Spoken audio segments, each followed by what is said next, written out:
É com muita satisfação que eu venho ao Centro Espírita Emmanuel, essa casa fundada nas bases legítimas da doutrina espírita. Para nós é sempre uma alegria grata rever os amigos e poder compartilhar essa abençoada doutrina e o Evangelho que tanto nos sustenta, que tanto nos inspira. Naquele tempo, Jesus se deslocara de Jerusalém, da Galileia até a cidade de Jerusalém, pela primeira vez, já no início do seu trabalho de divulgação do Evangelho. E assentado às portas do templo, não muito longe, se reunia um grupo de sacerdotes e de pensadores ociosos. Um deles, chamado Hanan, impressionado e magnetizado pela figura imponente de Jesus, se aproxima e diz a ele: Galileu, que fazes na cidade? Jesus responde: passo pela cidade buscando a fundação do reino de Deus. Respondendo com modesta nobreza. O sacerdote, impressionado com aquela resposta, diz: reino de Deus? Que pensas tu venhas a ser isso? Jesus disse: esse reino é a obra divina no coração dos homens. Obra divina em tuas mãos? Com que contas para essa empresa difícil? Quais são os teus companheiros e os teus seguidores? Acaso tens o apoio de algum príncipe ilustre para essa difícil tarefa? Jesus responde de forma humilde: os meus companheiros hão de vir de todos os lugares. O sacerdote então dá uma gargalhada irônica e diz assim: com certeza, os tolos e os ignorantes estão em todas as partes do mundo. Com certeza será esse o teu material de apoio. Mas, Galileu, porventura já vistes uma estátua perfeita, modelada com fragmentos de lama? Jesus, apreendendo a agudez da ironia, responde a eles com energia serena: sacerdote, nenhum mármore existe mais puro e mais formoso que o do sentimento, e não há cinzel superior ao da boa vontade. Impressionado com a resposta, responde o sacerdote: conheces Roma ou Atenas? Jesus lhe diz: eu conheço o amor e a verdade. Por acaso conheces os códigos imperiais ou as regras do templo de Jerusalém? E Jesus finaliza dizendo: eu sei qual é a vontade do Pai a meu respeito. O sacerdote, então, irritado, se afasta e Jesus prossegue a sua visita à cidade. Após caminhar por Jerusalém, regressa ao lago de Genezaré. E passando pelas margens do lago, próxima à cidade de Cafarnaum, Jesus procura, ansioso, a Simão Pedro e André, pescadores do lago que estavam trabalhando no local. Chega até eles e diz: Simão, André, quereis ser meus discípulos? Os dois parecem reconhecer aquele timbre de voz mesmo sem conhecê-lo, aquela fisionomia lhes é familiar. Eles talvez não seriam capazes de explicar de onde conheciam aquela figura doce e amorosa do Mestre.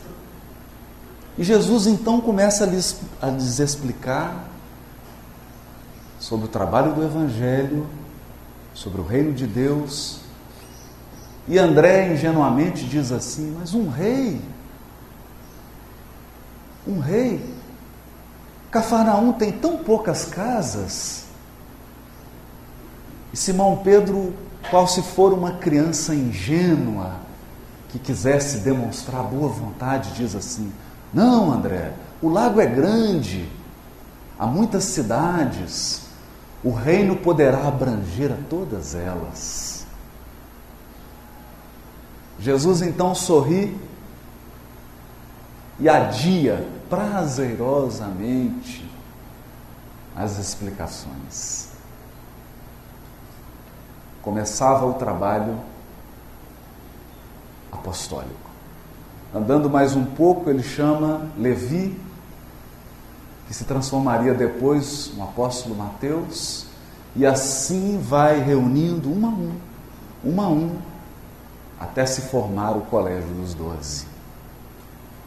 Formado o colégio dos apóstolos, Jesus começa a obra de implantação do reino de Deus. Na visão dos apóstolos, que esperavam um reino físico, uma obra exterior, mas o Mestre, na verdade, procurava construir por dentro. Esse reino, disse ele ao sacerdote, é a obra divina no coração dos homens. E durante os 3 anos em que educou os apóstolos, Jesus sempre procurava modelar essa grande estátua, esse grande mármore que é o nosso sentimento. Muitos anos depois,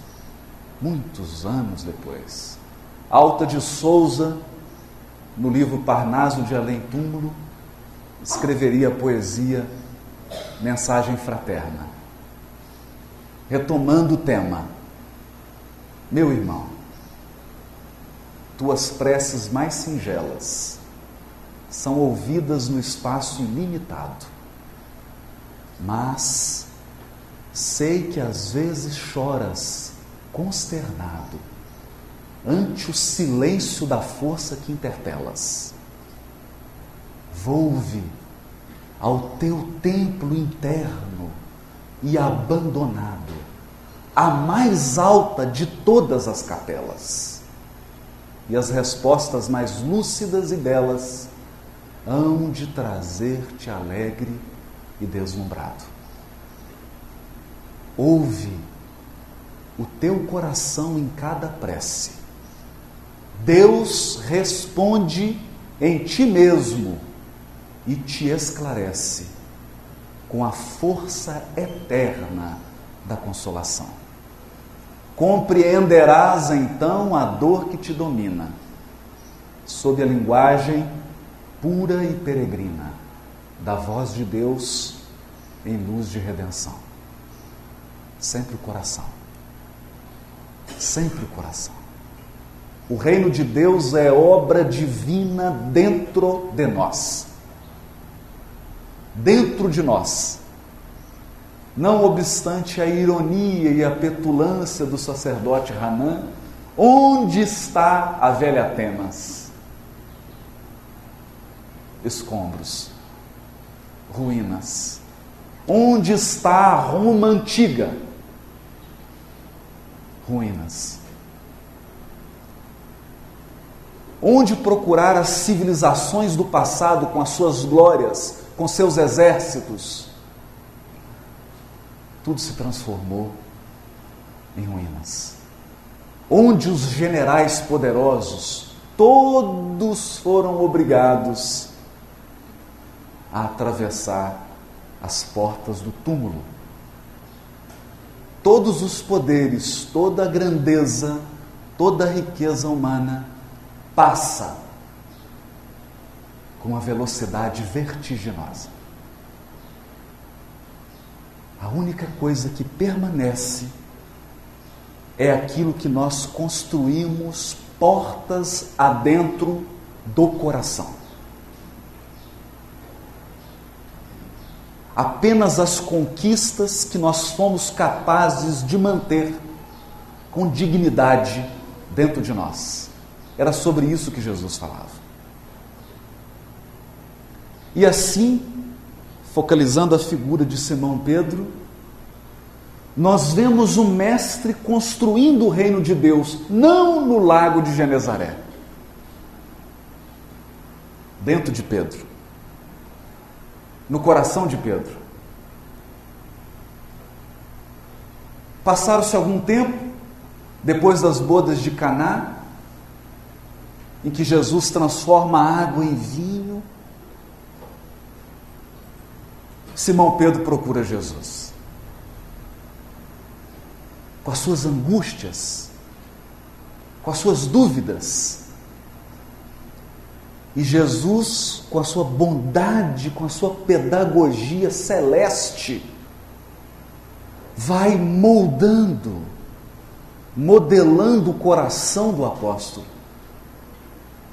Simão Pedro pergunta: mestre, por acaso não terias estimulado a bebedice ao transformar a água em vinho? E Jesus pergunta a ele: Simão, conheces a alegria de servir a um amigo?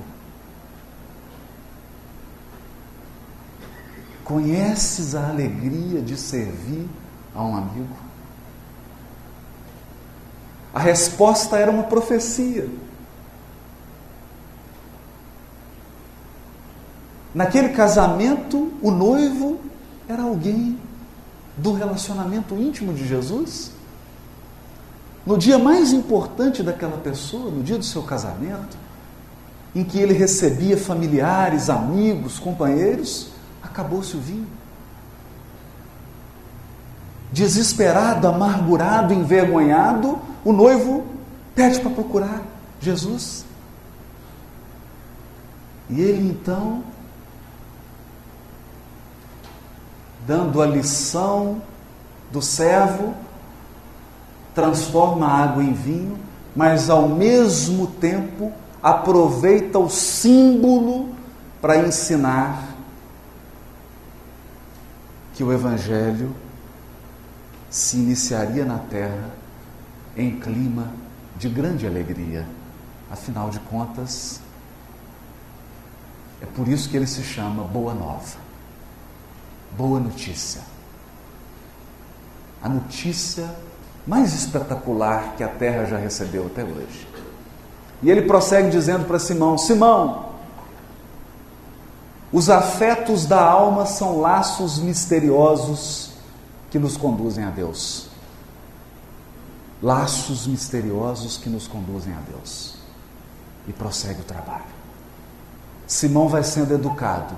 De início, um apóstolo rude, apressado, nervoso, não sabia dosar a energia, se excedia facilmente.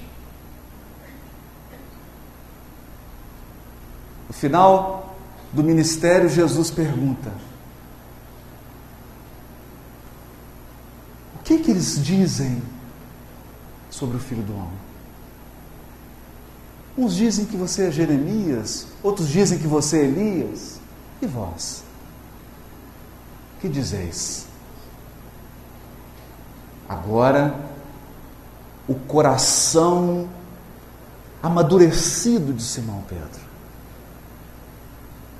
o coração já cinzelado pela boa vontade: tu és o Cristo, o Filho do Deus vivo. Bem-aventurado és tu, filho de Jonas, porque não foi a carne nem o sangue que te revelou, mas meu Pai que está nos céus. Mas ainda frágil, qual se for uma criança que ainda necessitasse de ser fortalecido. Simão Pedro oscila quando Jesus começa a descrever os quadros da crucificação que o aguardavam. E Simão diz: mas mestre, não vás, não podes sofrer. E Jesus o repreende: afasta-te de mim, Satanás. Afasta-te de mim, adversário. Advertindo Simão Pedro sobre os problemas da oscilação. Ora nós estamos sintonizados com as forças superiores da vida, ora nós estamos sintonizados com o egoísmo que nos é peculiar, com a incompreensão da vontade de Deus a nosso respeito. Como diria o sacerdote: conheces os códigos do império e as regras do templo? E lhe responde Jesus: conheço a vontade do Pai a meu respeito. Porque se o reino de Deus é obra divina em nosso coração, Deus quer sempre o melhor. Sempre o melhor. Mas o melhor nem sempre é o que queremos. Porque se nós sempre quiséssemos o melhor na nossa jornada evolutiva, nenhum de nós enfrentaria expiação e dores.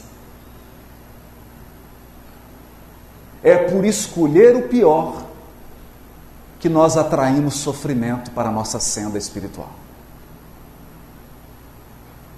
Ali Jesus ensina a submissão à vontade divina. E se encaminha para Jerusalém, para a festa da Páscoa,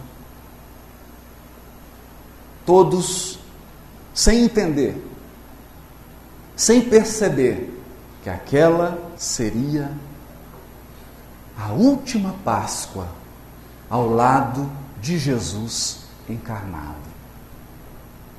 Mas o mestre sabia e diz aos apóstolos: desejo ardentemente comer essa Páscoa convosco.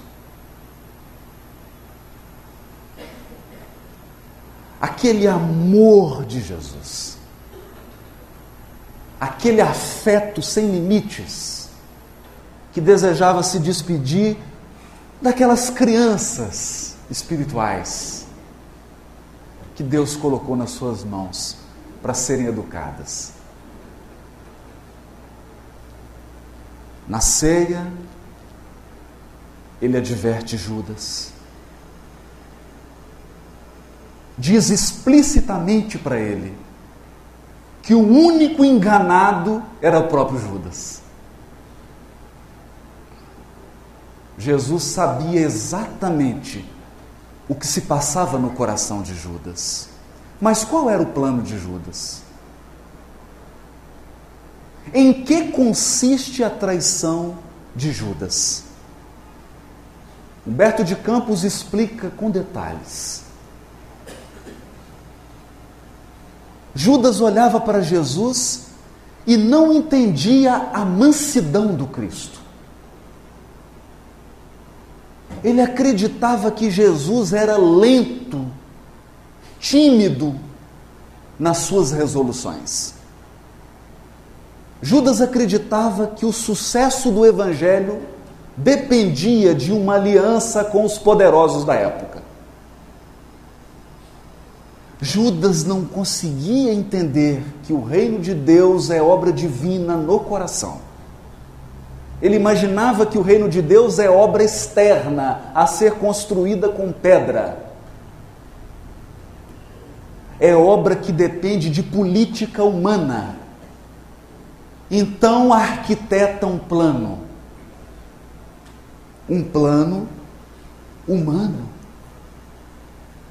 E nenhum de nós pode criticar e apontar o dedo para Judas, porque há 2000 anos todos nós estamos repetindo a experiência de Judas.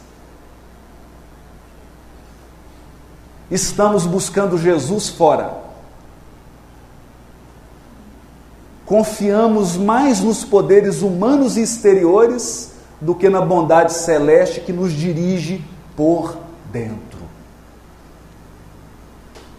O plano de Judas consistia em fazer uma aliança com os romanos e com as lideranças judaicas. Eles prenderiam Jesus. Judas assumiria a liderança de uma revolução armada,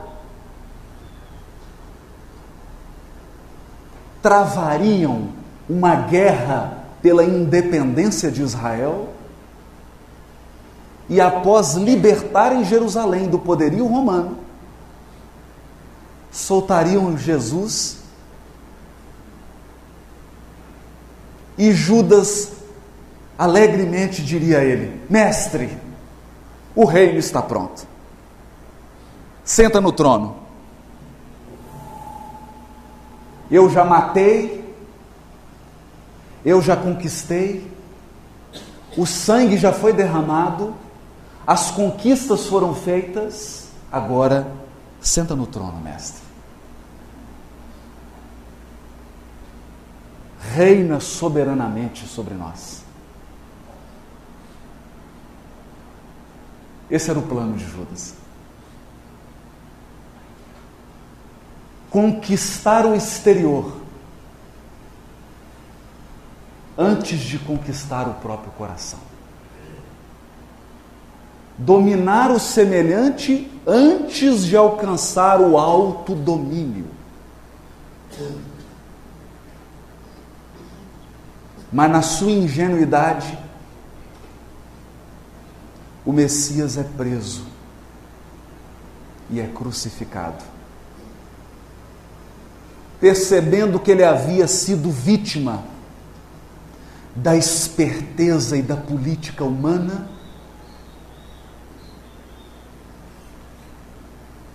com um remorso gigante, percebendo o equívoco, percebendo que ele confiara mais nos homens do que em Deus, Judas não suporta a dor e suicida-se. Seria ele o apóstolo que exigiria de Jesus a mais alta dose de amor. Porque era o apóstolo que tinha a maior dificuldade de entender que o reino de Deus é obra divina no coração dos homens. Quando Jesus é preso, Simão Pedro, inconformado, retira a espada. Retira a espada. E imaginando como Judas que o reino de Deus é obra externa, se prepara para a luta. Corta a orelha do soldado. Jesus, com a sua serenidade imperturbável, serenidade daqueles que compreenderam a vontade de Deus a nosso respeito, diz: Simão, embainha a tua espada, guarda a tua espada, porque aquele que com ferro fere, com ferro será ferido. Resumindo, é como se Jesus dissesse para ele assim: Simão, você acaba de perder uma orelha. Porque, como dizia o Chico, o mal que eu causo ao semelhante é brasa que eu espalho sobre a própria cabeça. Toda vez que nós ferimos o semelhante, é como se semeássemos sofrimento na nossa vida. Pode não ser nessa, mas será na outra. a lei de justiça que rege os nossos destinos, manda que a vida nos retribua exatamente aquilo que nós damos a ela. Jesus adverte Pedro: guarda a espada, Pedro, guarda a espada, para que não percas mais do que a orelha.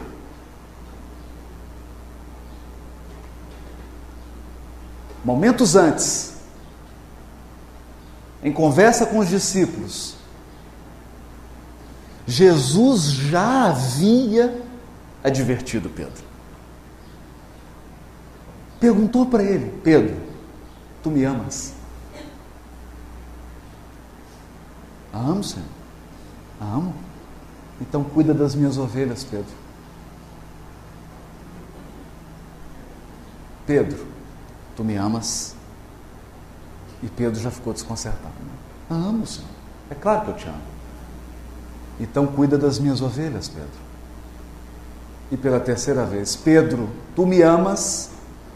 3 vezes. 3 vezes Jesus chamando atenção para o coração. Pedro, olha para o teu coração. Porque o nosso coração é fonte da vida. Tudo que nos acontece procede do coração. Todos os processos se iniciam em nosso coração. É a partir do sentimento que nós vamos criando, que nós vamos decidindo, que nós vamos agindo e, portanto, vamos determinando o que nos ocorrerá. Pedro pedia para Jesus: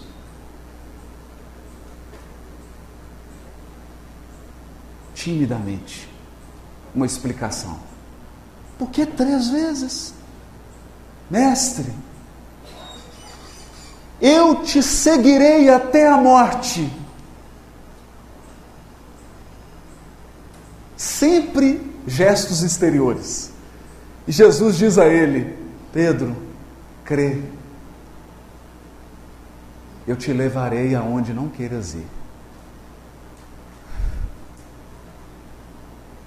Eu vou te levar por caminhos que você não vai querer percorrer. Ele não entendeu. Não entendeu. No momento em que Jesus é levado ao martírio, uma senhora pergunta: esse não é o Galileu? Você não é seguidor? E ele nega. Primeira vez. Nega a segunda vez. Nega a terceira vez. O galo canta e ele se recorda do aviso de Jesus: Pedro, antes que o galo cante, me negarás 3 vezes. É por isso que eu estou te perguntando 3 vezes se você me ama. Porque o reino de Deus é obra divina no coração, Pedro. Amargurado, Pedro se afasta. A crucificação ocorre. O desalento toma conta dos apóstolos. Mas aí, a boa notícia. A boa nova. Jesus ressurge. Emmanuel diz no livro Vinha de Luz: se nós formos capazes de manter a fé em Deus e a fé na imortalidade da alma, nenhum problema será capaz de nos abalar. A fé em Deus e a fé na imortalidade da alma.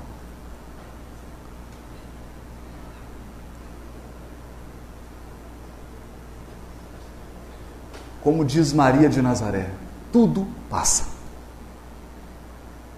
Tudo passa. Todos os problemas da vida do encarnado passam. Passam. Só o bem resiste à eternidade. Só o amor sobrevive ao tempo. Nenhum problema e nenhuma dor ficará de pé. Se formos capazes de manter a fé em Deus e a fé na imortalidade da alma. A volta de Jesus reacende a chama no coração dos apóstolos. Porque agora eles estavam conscientes que a obra do Evangelho não era obra externa. Não era uma construção fora. Era uma construção dentro. Dentro. De modo paralelo, 2000 anos depois, nós vamos encontrar no Brasil um grande companheiro, diretor da Federação Espírita Brasileira, Frederico Figner. O homem criador do selo Odeon. O homem que trouxe o disco de vinil para o Brasil. E responsável pelas primeiras gravações. Fez fortuna. Ajudou na construção do parque gráfico da Federação Espírita Brasileira, numa época em que ninguém queria editar livro espírita. Ele, muito corajoso, disse: se ninguém quer editar, nós vamos fazer uma editora e uma gráfica. Homem arrojado, empreendedor, empresário bem-sucedido, ao desencarnar, vê-se numa situação embaraçosa. Ele olhava para os companheiros que trabalharam ao lado dele na Federação Espírita Brasileira. Todos apresentavam um percentual de luz. Ele olhava para si mesmo e percebeu que emitia uma luz opaca. E ele então perguntava: mas eu construí a gráfica? Eu ajudei a construir a sede, eu ajudei a fazer isso, eu ajudei a construir aquilo, eu ergui isso. E Dr. Bezerra lhe disse: meu filho, o que você ergueu aqui dentro?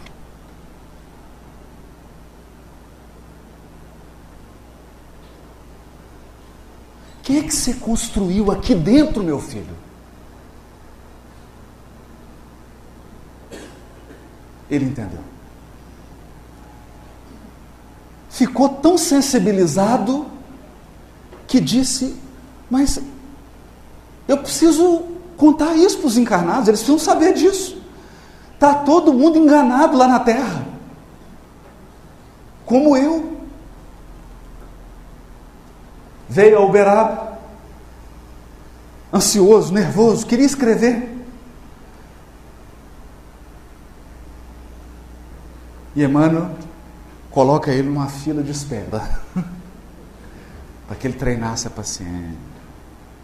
E ele reclama? Reclama. Olha, esse rapaz está aí, eu sou espírita há quantos anos? Esse rapaz está aí, tem 2 anos só, já está escrevendo um livro, esse tal de André Luiz. E os benfeitores, com toda a paciência, Jacó, ele se deu o pseudônimo de irmão Jacó. Ele era um judeu. Jacó, tenha calma. Você precisa sintonizar-se com o médium. Você precisa entender o sistema de trabalho aqui. E ele então escreve a belíssima obra Voltei. Com um único propósito: contar para cada um de nós encarnados que quando você desencarna, o que conta não é o que você fez fora, é o que você construiu dentro.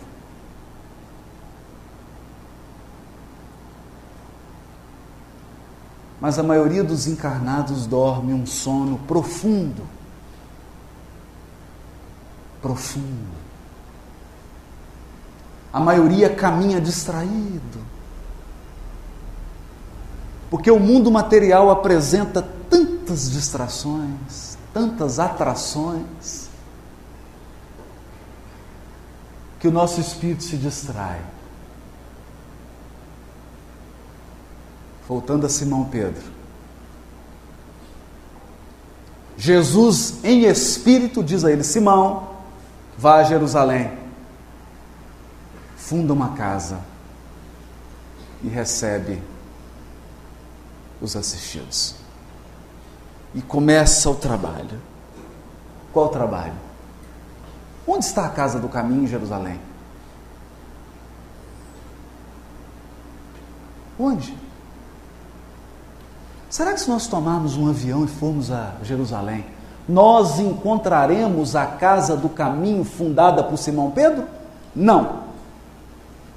Não existe mais.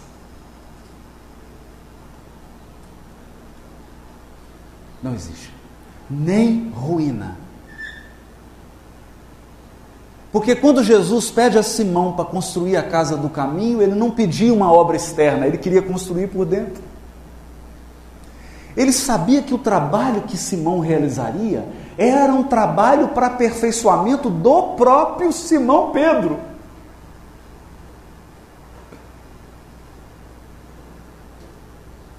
Esse reino é obra divina no coração dos homens.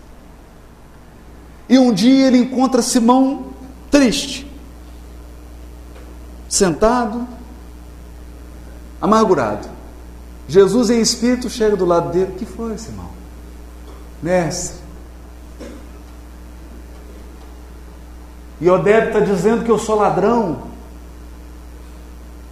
que eu recebo aqui os donativos e estou utilizando. Jesus fala: não se preocupe, Simão, Iodebe vai viver. Mas mestre, Joaquim difama a minha honra, espalha mentiras a meu respeito. Não se preocupe, Simão, Joaquim vai viver. E assim ele vai apresentando todos aqueles que causavam constrangimento, o nome de um por um, e Jesus fala: não se preocupe, Simão, eles vão viver. Porque a pessoa que fere se esquece. Se esquece que a vida é longa. E que se hoje você está com tempo de ferir, amanhã haverá o tempo de receber. Se existe tempo de plantar, existe tempo de colher. E todo aquele que pratica o mal um dia entende a frase de Jesus: Pai, perdoa-lhe, eles não sabem o que fazem.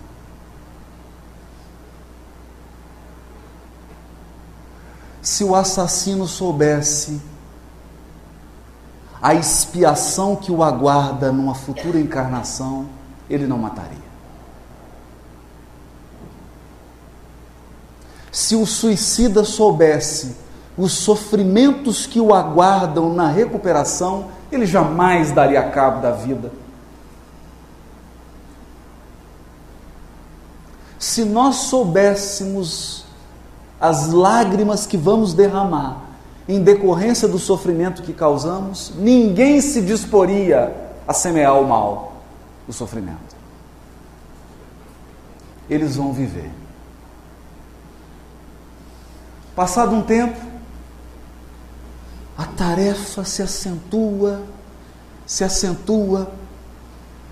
Simão Pedro mal tinha tempo para as refeições, tamanha quantidade de necessidades que ele atendia. E certo dia ele estava cansado.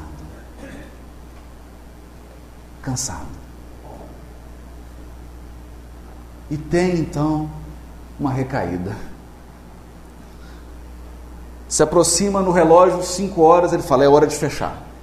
O atendimento é até às 5. Deu 5 horas e fechou as portas. Mas um necessitado abre a porta e entra no recinto. Simão Pedro já recolhia as coisas para se dirigir ao interior da casa do caminho e vê o necessitado na sua frente e fala: pelo amor, o senhor não viu que a porta está fechada? O atendimento já está encerrado, já acabou.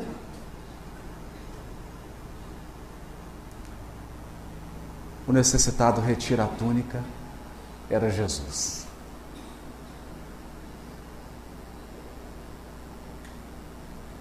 Jesus não diz nada. Apenas dirige um olhar triste para Simão Pedro. E o apóstolo se sente tão envergonhado que entra num choro convulsivo.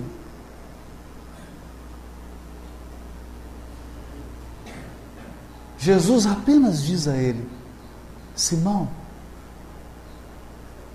eu apenas te pedi que cuidasse das minhas ovelhas.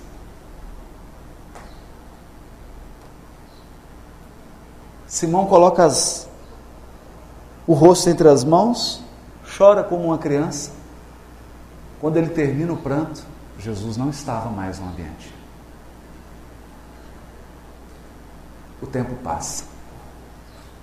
Prisões, perseguições, Jerusalém é destruída. Simão se transfere para Roma, reunia-se com os discípulos no cemitério, porque os cristãos precisavam se reunir escondidos, e muita gente morreu para que nós pudéssemos nos reunir hoje publicamente. E alguns não vêm à reunião porque dizem não ter tempo.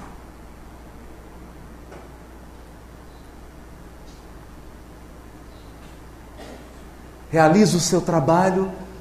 Ali ele já contava com 80 anos de idade. Era um ancião. Cabelo branco, forças físicas se esvaindo. Já não tinha a energia do passado. Mas o coração do apóstolo já não cabia no peito. Jesus havia construído uma obra divina que nenhum de nós é capaz de ver. Construiu dentro de Simão.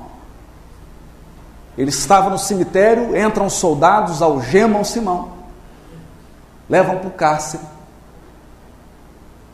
O choro das mulheres, das crianças, dos velhos, que acompanhavam aquela cena, viam aquele homem que eles consideravam um avô, um ancião, que mal tinha forças para caminhar. E aqueles soldados fortes, aquela truculência, aquela violência, com o homem daquela idade. Ninguém era capaz de entender essa maldade do ser humano. Simão é conduzido e ele caminha cansado, é retirado da prisão para o martírio. Seria assassinado na frente de todos os companheiros. De passo lento, vacilante, mas firme, Simão não pensava em si. Ele caminhava fazendo uma prece a Jesus, pedindo ao Mestre que enviasse à vinha do mundo trabalhadores mais fortes do que ele. Porque ele chegava ao fim, precisava que outros continuassem o trabalho. Ele então rogava ao Mestre que enviasse trabalhadores jovens, fortes. Mas não era só isso. Enquanto caminhava para o martírio, Simão foi envolvido por uma profunda saudade de Jesus.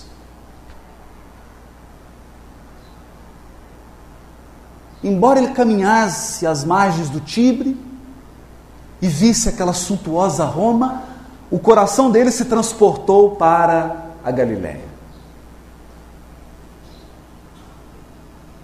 E ele começou a recordar as flores de Betsaida, as romãzeiras de Dalmanuta, os sítios, os pomares de Magdala, o pequeno vinhedo de Cafarnaum, os tempos em que Jesus acordava 5, 6 da manhã e pescava com eles. E eles podiam usufruir da convivência com Cristo. Naquele momento, o que ele mais sentia era saudade de Jesus. Uma profunda saudade. Nem percebeu que eles o colocaram sobre um madeiro, pegaram um martelo e pregaram ele numa cruz. Tamanha era a sua saudade, tamanha era a lembrança, que ele não percebeu. E ele ficou absorvido naquele clima de nostalgia e também não percebeu que as horas passavam. E ele não morria. A única coisa que ele percebeu: Sertório Aniceto, um pretoriano, um soldado do exército romano, que proferia impropérios, zombava de Simão, dizia que ele era um ladrão, um imundo, um sujo. Mas Simão estava tão absorto que nem se deu conta de tamanha agressividade gratuita.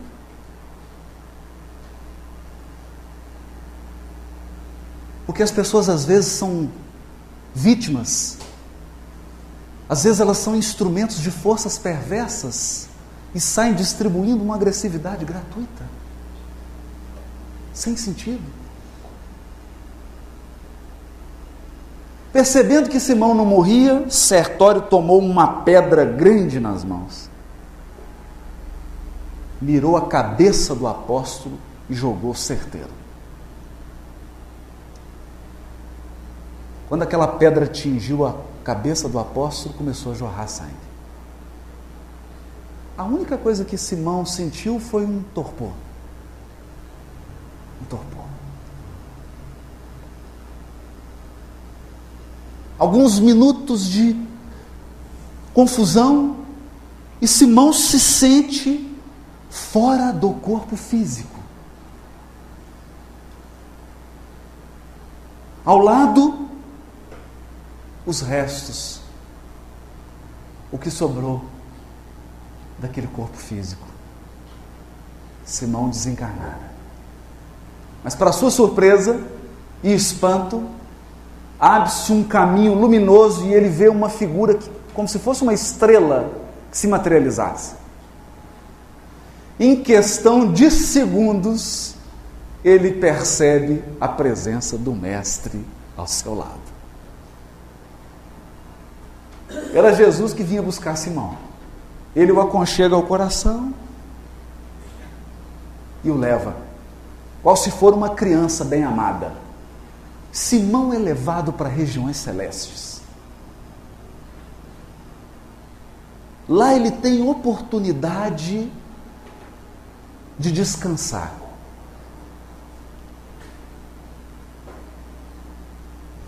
Esse relato está no livro Antologia Mediúnica do Natal.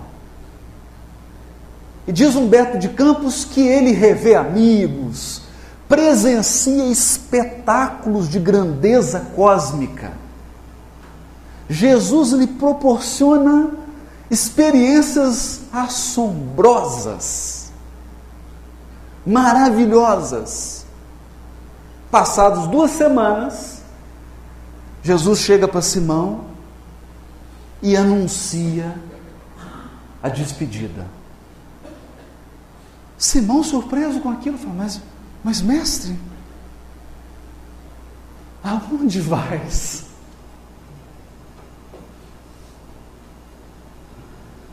Antes da crucificação, Pedro pergunta a Jesus: mestre, aonde vais? E ele responde: crer, te levarei aonde não queiras ir. Jesus é crucificado. Anos depois, Simão Pedro também, segundo a tradição, de cabeça para baixo. E os pés que Jesus lavou, as mãos que Jesus tocou, apontavam para o céu. Agora de novo: mestre, aonde vais? Jesus então aponta uma região escura e diz assim: Simão, descansa o quanto quiseres nessas paragens que preparei para te receber. Mas no meu caso, Simão, não descansarei enquanto houver um gemido na terra. Enquanto houver um gemido na terra, Simão, não me será lícito descansar. Simão se levanta e diz: mestre, eu também não.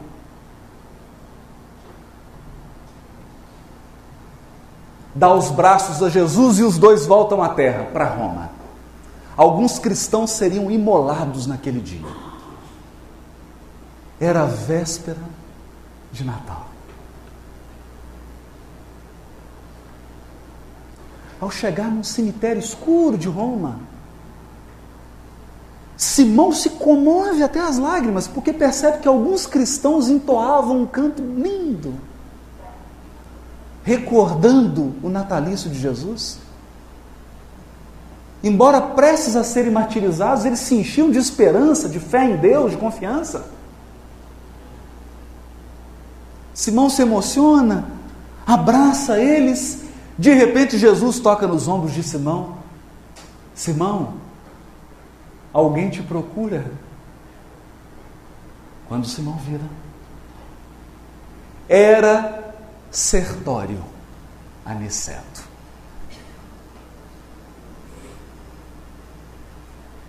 O pretoriano que atirara a pedra na cabeça de Simão. Agora era um homem minguado, choroso, trazia uma criança doente nos braços, seu filho.